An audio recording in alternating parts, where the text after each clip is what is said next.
नमस्कार दोस्तों, आपका स्वागत है यूट्यूब चैनल एसके टेक्नीशियन पर। तो फाइनली एक दो दिन के बाद दोबारा से आपके सामने एक वीडियो के साथ मैं वापस से मौजूद हूँ। आप लोगों में से काफ़ी लोग ऐसे पूछ भी रहे थे कि वीडियोस क्यों नहीं आ रही हैं, कोई अपडेट जैसे कि। तो देखो 2 अप्रैल हो गया है, उसमें बहुत ज़्यादा जो है कि इंपॉर्टेंट आप लोगों के लिए जो है कि जानकारियाँ होने वाली इस वीडियो के अंदर। 2 अप्रैल हो गया है और जो नया सेशन है वो भी चालू हो गया। 1 अप्रैल से मैंने आपको पिछली वीडियो में बताया था कि नया सेशन शुरू हो जाता है, यानी कि अब 24-25 सेशन चलने लग गया। 23-24 नहीं, अब चलने लग गया 24-25। 1 अप्रैल से ही नया सेशन शुरू हो जाता है, नया वित्तीय वर्ष शुरू हो जाता है।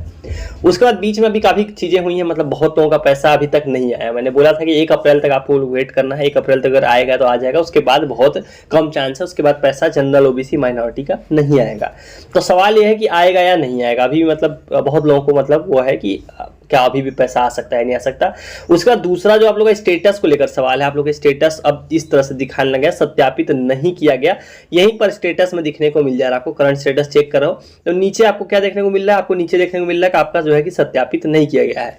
तो इसका क्या मतलब होने वाला है, ये चीजें कैसे सही होंगी या क्या होगा, इसको लेकर भी बहुत ज्यादा डाउट आप लोगों के मन में आ गए हैं। तो वीडियो को पूरा ध्यान से देखना, आपको सारे डाउट आपके क्लियर करूंगा इस वीडियो के अंदर। वीडियो फटाफट सभी लोग लाइक कर दीजिए, चैनल को सब्सक्राइब नहीं कर रखा है तो तुरंत सब्सक्राइब कर लीजिए, क्योंकि यहाँ पर आपको मिलेगी सबसे सटीक और सही जानकारियां। तो चलिए लाइन से बात करते हैं एक चीजों पर। सबसे पहले बात करते हैं कि पैसा आने की कोई उम्मीद बची है या नहीं बची है। देखो पहली चीज देखो, आप लोगों को मैंने पिछली वीडियो में भी बताया था, इसमें भी बताता हूं। जो पैसा होता है वो 31 मार्च तक ही भेज सकते हैं जनरल ओबीसी माइनॉरिटी के लिए, उसके बाद ये लोग नहीं भेज सकते हैं। उसके बाद सेशन हो जाएगा समाप्त। जितने भी बजट मतलब होता है, जितना भी हर विभाग का बजट होता है, उनको 31 मार्च तक इस्तेमाल करना होता है। उस दिन की नोटिस में भी मैंने आपको दिखाया था कि अगर 31 मार्च के शाम 9 बजे तक पैसा ये लोग लगा देंगे, मतलब फाइल, तो जो है कि भुगतान हो जाता है। लेकिन कल भी आपका पैसा नहीं आया, 1 अप्रैल बीत चुका। आज जब वीडियो बना रहा हूं तो ये 2 अप्रैल हो गई है, मतलब नया सेशन भी शुरू हो गया और उसके 1 दिन भी बीत गए। तो पैसा अब आने की उम्मीद एकदम खत्म हो चुकी है ऑलमोस्ट जनरल ओबीसी माइनॉरिटी के लिए। ये मैं कैसे बोल रहा हूँ, आज आपके लिए मैं प्रूफ भी लेके आऊँ। मैं इसी प्रूफ से बात करता हूँ। देखो ये नियमावली का डॉक्यूमेंट है, ये आपको मिल जाएगा अगर आप यूपी स्कॉलरशिप वेबसाइट पर जाओगे तो वहाँ आपको देखने को मिल जाएगा। ओबीसी पोस्ट मैट्रिक, इसी तरह से जनरल का भी अपना है, माइनॉरिटी का भी अपना है वहाँ पर। देखो इसमें एक इंपॉर्टेंट पॉइंट क्या लिखा हुआ है जो आपको समझना पड़ेगा, वही चीजें मैं बताता हूँ आपको बार बार। देखो यहाँ पर देखिए कि अगर जो है कि देखो पूर्ण करने वाले छात्र छात्रा को विहित वरीयता श्रेणी नियम 11 के आधार पर लाभान्वित किया जाएगा। मतलब जिनका भी जो भी नियमावली 11 में है उसके आधार पर जो है कि पैसा दिया जाएगा। योजना अंतर्गत धनराशि समाप्त होने के पर यदि पात्र छात्र की देयता, मतलब अगर आप पात्र भी हैं लेकिन अगर इनके पास पैसा खत्म हो गया या फिर वित्तीय वर्ष समाप्त हो गया है, जैसे आपको मालूम है 23-24 खत्म हो गया, आप 24-25 चल रहा है, ये मैं बार बार रिपीट कर रहा हूँ तो आपको वो समझ में आना चाहिए। जो वित्तीय वर्ष होता है वो 31 मार्च को समाप्त हो जाता है, तो अब नया वित्तीय वर्ष चल रहा वो है 2024-25।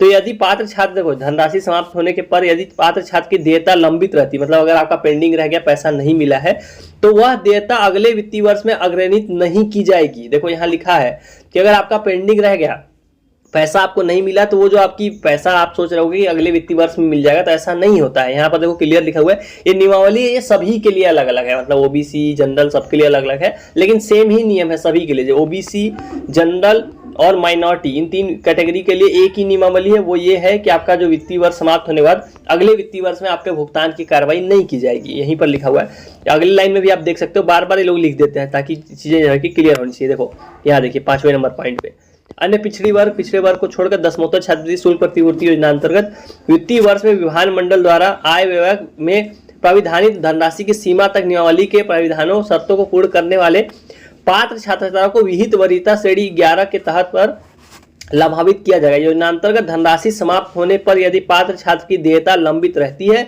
तो वह देयता अगले वित्तीय वर्ष में अग्रहित नहीं की जाएगी। मतलब अगर आपका 23-24 में आपको पैसा नहीं मिला तो 24-25 वाले बजट से आपको पैसा नहीं दिया जाएगा, यही यहाँ पर लिखा हुआ है। तो उम्मीद तो एकदम अब देखो खत्म हो गई। लेकिन एक और चीज आपको मैं यहाँ पर अभी थोड़ी सी स्टोरी में ट्विस्ट है वो आपको मैं दिखाता हूँ क्या ट्विस्ट है। देखो यहाँ पर अगर मान लो, देखो आपने अभी क्या देखा, अगले वित्तीय वर्ष में ट्रांसफर नहीं करेंगे, लेकिन यहीं पर एक और चीज लिखी हुई है, वित्तीय वर्ष के अंतर्गत आवश्यकता को दृष्टिगत रखते हुए पुनर्विनियोग के माध्यम से अथवा राज्य के सीमित वित्तीय संसाधन के अंतर्गत अनुपूरक मांग के माध्यम से अतिरिक्त प्राविधान किया जा सकता है, कराया जा सकता है। मतलब ये लिख रहा है कि अगर जरूरत पड़ी तो, अगर इंपॉर्टेंट रहा, जरूरत पड़ी ऐसा तो इसका भुगतान फिर भी ये लोग अलग कोई बजट है अनुपूरक मांग करके माध्यम से अतिरिक्त प्रावधान कराया जा सकता है, मतलब बजट के अलावा भी जो है कि कराया जा सकता है। लेकिन मुझे तो अभी यही डाउट है कि बजट ही मतलब समाप्त नहीं हुआ होगा, इनका बजट कैसे खत्म हो सकता है। बहुत सारे आप में से अभी छात्र रह गए जो वीडियोस का वेट करते हैं, वीडियोस देख रहे हैं, और साथ में होनहार बच्चे जिनका मतलब पढ़ने में परसेंटेज भी ठीक ठाक है। परसेंटेज का मतलब होता है मेरिट मेरिट के आधार पर लोग देते हैं, वही नियमावली में लिखा हुआ है। इसी नियमावली को आप पढ़ोगे तो उसमें मिल जाएगा।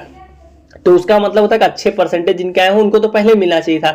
अभी आप में से काफी ऐसे छात्र हैं जिनका अच्छा परसेंटेज है, 75, 80%, 90% तक है, लेकिन उनको भी भुगतान नहीं हुआ फॉर्म वेरीफाई होने के बावजूद भी। तो बजट कैसे समाप्त हुआ, ये तो बहुत ही बड़ा मतलब घोटाला होगा इसके पीछे, अगर पैसा लोगों ने नहीं दिया तो। लेकिन जो नियम था मैंने आपको बता दिया कि अब उम्मीद जो है कि कम है, क्योंकि वित्तीय वर्ष नए वाले में लोग पैसा नहीं देते हैं। तो ये तो आपने पूरा नियमावली और ये सारी चीजें देख ली। अब बात करते हैं जो सत्यापित नहीं वाला मीटर आप लोगों को देखने को मिल रहा है, इसका क्या सिनेरियो है। देखो ये ग्लिच है, ग्लिच मतलब कि उनकी तरफ से कोई दिक्कत है, स्टेटस चेंज कर रहे होंगे, उसी में कोई दिक्कत आया है। सत्यापित नहीं का मीटर इसलिए मैं ग्लिच बता रहा हूँ क्योंकि जिनका पैसा आ गया उनके में भी सत्यापित नहीं लिख रहा है, तो क्या फर्क पड़ता है। जब पैसा ही आ गया तो सत्यापित नहीं कर दो, रिजेक्ट कर दो, क्या फर्क पड़ता है। तो ये सत्यापित नहीं का मीटर है, इसको आपको इग्नोर मारना, ये कोई समस्या नहीं है, अपने आप सही हो जाएगा। जो मेन सत्यापित वाला इशू है वो आपको यहाँ पर देखना है। जब आप करंट स्टेटस ओपन करते हो तो जो पहले नंबर पेज पे दिखाई देता है वहां पर देखना है, वहां पर क्या है, सत्यापित किया गया है। देखो एक छात्र का यहाँ पर देखो ऊपर सत्यापित किया गया लिखा हुआ है, और यहाँ अंदर जब खोलना है तो यहाँ पर सत्यापित नहीं किया गया उसी स्टूडेंट का है। तो जो मेन है वो यहाँ पर है, मतलब आपको यहाँ पर देखना है यहाँ पर आपका क्या है। और वैसे भी इन चीजों से फर्क नहीं पड़ता, इन चीजों की डेट जो है कि ऑलरेडी निकल गई है। सिर्फ और सिर्फ अभी देखो थोड़ी सी जो उम्मीद बची हुई है SC ST के छात्रों के लिए बची हुई है। अगर SC ST के छात्र वीडियो देख रहे हैं, यहाँ तक पहुंच गए हैं, तो उनके लिए उम्मीद है, क्योंकि उनके लिए 2 राउंड में इस बार आवेदन और जो है भुगतान होना है। जो सेकेंड राउंड है ऑलरेडी चलने लग गया, सेकेंड राउंड का जो भुगतान होगा वो जून में होगा। तो जून में हो सकता है पैसा आ जाए। जो SC ST छात्र जिनका अभी नहीं आया है तो उनके लिए तो उम्मीद बच गई है अभी भी। लेकिन जनरल OBC माइनॉरिटी के छात्र परेशान ना हो, पढ़ाई पे ध्यान दें। उम्मीद अब आप लोगों के लिए काफी कम हो गई, आना होगा तो आ जाएगा, लेकिन आप लोग अब इसके लिए परेशान ना हो। जो नियम था, जो सब कुछ था वो मैंने आपको बता दिया, जो है कि उसके लिए डेट वेट सब बीत चुकी है। शिकायत दर्ज कर सकते हो आप लोग जन सुनवाई पे। जन सुनवाई पे शिकायत का मतलब क्या होता है मैं बता देता हूँ आपको। तो वहां पर से आपको रिप्लाई आता है, जन सुनवाई पे शिकायत दर्ज करोगे तो इस तरह से रिप्लाई आपको देखने को मिलेगा, जिसमें वो लोग कारण बताते हैं कि आपको छात्र जी के पैसा क्यों नहीं मिला है, क्या रीजन है। यहाँ पर देखो ये समाज कल्याण की तरफ से रिप्लाई आता है। तो जन सुनवाई पे शिकायत आप लोग दर्ज सभी लोग कर दीजिए, सभी लोग से मैं उम्मीद करूंगा आप लोग दर्ज कीजिए। कम से कम शिकायत तो दर्ज कर दीजिए, जो अपने लेवल पे आप लोग कर सकते हो। आसान तरीका है। देखो रिप्लाई इस तरह से आ जाएगा, इसमें आपको कारण बताया जाएगा, इसमें कुछ जो है कि क्यों पैसा नहीं आया है। इस तरह से आप लोग भी कर सकते हो। कैसे कर सकते हो, सिंपल मोबाइल फोन में जाओ, सरकारी अपडेट 247 सर्च कर लेना। यहाँ पर आपको देखो देखने को मिल जाएगा यूपी स्कॉलरशिप ऑनलाइन फॉर्म, यहाँ से भी जा सकते हो। उसके अलावा देखो यहाँ इस जो है कि लिंक जो ओपन कर लोगे, नीचे आपको जन सुनवाई पर शिकायत दर्ज करें, यहाँ पर विकल्प मिल जाएगा। इस पर क्लिक करके जो है कि आपके सामने पोर्टल खुल जाएगा और शिकायत जो है कि आप लोग अपना जन सुनवाई पे जो है कि दर्ज कर सकते हो। ये देखिए ये आपके सामने लिंक खुल गई, तो यहाँ से शिकायत दर्ज कर सकते हो इस तरीके से। लेकिन समस्या ये कि दर्ज कैसे करना, ये भी एक मतलब जो है कि आप लोग के मन में डाउट होगा कि आखिर में कैसे दर्ज करना। तो उसके लिए आपको क्या करना पड़ेगा, यूपी स्कॉलरशिप वाले सेक्शन चले जाना, यहाँ पर एक आर्टिकल आपको देखने को मिल जाएगा, ताकि जो है कि आपको पता लग जाएगा कि आपको कैसे जो है कि जन सुनवाई पर शिकायत दर्ज करना है। ये वाला आर्टिकल देखो, पैसा नहीं आने वाले करें ये काम, इसको आपको ओपन कर लेना है। यहीं पर आपको देखो एक ऑप्शन मिल जाएगा जन सुनवाई पर पोर्टल पर शिकायत दर्ज करें। देखो यहाँ पर स्टेप वाइज स्टेप लिखा हुआ है कि पहले आपके सामने कौन सी जो है कि खुलेगी, तो वहाँ पर आपको क्या भरना पड़ेगा, सेकेंड नंबर पे आपको क्या सिलेक्ट करना पड़ेगा, थर्ड पे क्या डिटेल भरनी पड़ेगी। तो यहाँ इन स्टेप्स को फॉलो करके जो है कि आप लोग ये चीजें जो है कि कर सकते हो। तो ये स्टेप फॉलो करके आप लोग सभी लोग शिकायत दर्ज कीजिए, उनके रिप्लाई का वेट कीजिए। क्या रिप्लाई आता है आप लोग सभी लोग टेलीग्राम ग्रुप पर और इंस्टाग्राम पर मुझे भेज सकते हैं, ताकि कुछ इन्फॉर्मेशन हुई तो बाकी लोगों तक भी मैं शेयर करूंगा। तो ये थे आप लोगों के पूरे डाउट जो भी पिछले 1-2 दिनों के अंदर आए थे। मैंने उम्मीद की कि सारी चीजें आप लोग की क्लियर कर दी होंगी, नियम के तहत आपको समझाया है। सो तबीयत थोड़ी खराब थी इसलिए आप थोड़ा इग्नोर कर सकते हो अगर वीडियो में थोड़ी बहुत इधर उधर चीजें हुई होंगी तो। चलिए गाइस, वाली वीडियो में इतना ही। Thank you for watching, stay tuned to SK tech innovation.